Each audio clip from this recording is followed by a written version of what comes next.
Hey, this is Ramon, editor of Smart Hustle Magazine. We're at TechCrunch Disrupt 2017 in the heart of New York City.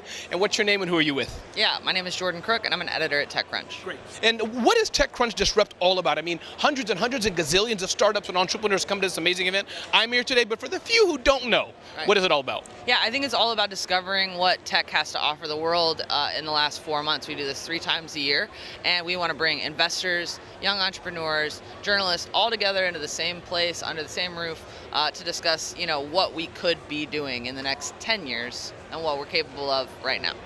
As you talk to, write about, entrepreneurs are going through here in VCs, especially to entrepreneurs and even the small businesses kind of watching this and are familiar with the TechCrunch brand, any advice you have for them? Are there 2 or 3 themes at Ramon?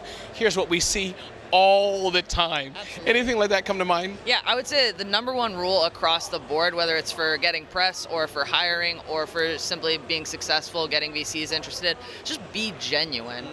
There's a lot of game playing, I feel like, especially in the tech startup world, whether it's to talk to the press or to, get VC money. And at the end of the day, people see right through that. It's been played too much. And so if you can be a genuine human being, you're gonna get a lot out of that. And don't always go to someone to ask for something. That's another thing. People want real connections with each other, outside of business, in business, and so on. And so if you can, come to someone and say, hey, let's grab coffee, I just want to know how you're doing. That will go a long way when you actually do have a favor. And I guess the genuine part's hard because oftentimes, we see other people around us. Even here today, ooh, I'm seeing this cool company, that cool company, I want to be like them. I suffer with that, copying my entrepreneur icon. So you kind of have to be comfortable with yourself in a way. Yeah, when you have to know your own limits, know your own weaknesses, right? Like, your icon has weaknesses as well. Whether or not they choose to show it is their own business. They could try to pretend they're invincible, but we're all human.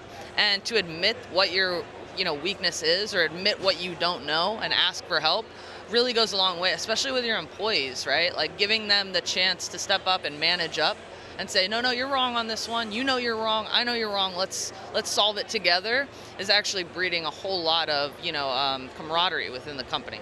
And Jordan, I want to ask you what's your favorite company here, but I already know your answer. It's like asking my favorite child, so I'm not going to ask you that. Do you know my favorite child? What's I thought most people would say, well, I don't want to pick one, but do you have a favorite? Oh, yeah. Okay, sure. great. Give us a favorite. Okay.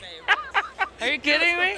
Well, okay, so our winner from last time, not this time, is called Mobalytics. They actually just presented and did an update on stage, and they provide analytics around gamers, around your game.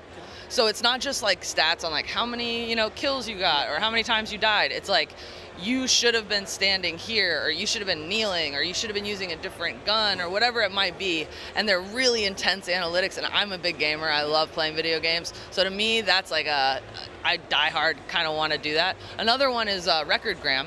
Okay. So Recordgram has a fun story. We have meetups locally all over the world, and in Miami, we get like 10 companies together. They pitch for 60 seconds to a panel of judges, and whoever wins gets a table here in this startup alley. Okay. So they won, they got their table, and then here at Disrupt, they were chosen to be the wild card in the Battlefield, which is the big competition. Then they moved on to the finals. So if they win, that's some like Cinderella story, sweetheart stuff right there. And they're very cool guys. 2 favorites of TechCrunch. And the last thing, it's not a question, it's a statement. Kudos to having the international audience. As I've been walked around today, I saw the Taiwan pavilion, or whatever you may call it, right, and other accents. To me, we all have accents, but from other countries. So kudos for TechCrunch and TechCrunch Disrupt. It's an international flavor here. And one lady from the Taiwan booth, she was saying, Ramon, the world's flat. Just like Americans want to go out, we're here. We want to be global too, so kudos. Yeah, absolutely. TechCrunch is a global brand, and tech is universal. There's no one that can't start building, and so we're all about that. We want as much diversity and as many ideas as possible, because the more different we are, the better product we're probably going to build. One more time, give us your full name and who you're with. Yeah, sure. My name is Jordan Crook, and I'm an editor at TechCrunch. Awesome. And I'm Ramon, editor for Smart Hustle Magazine here at TechCrunch Disrupt 2017 in Midtown New York City.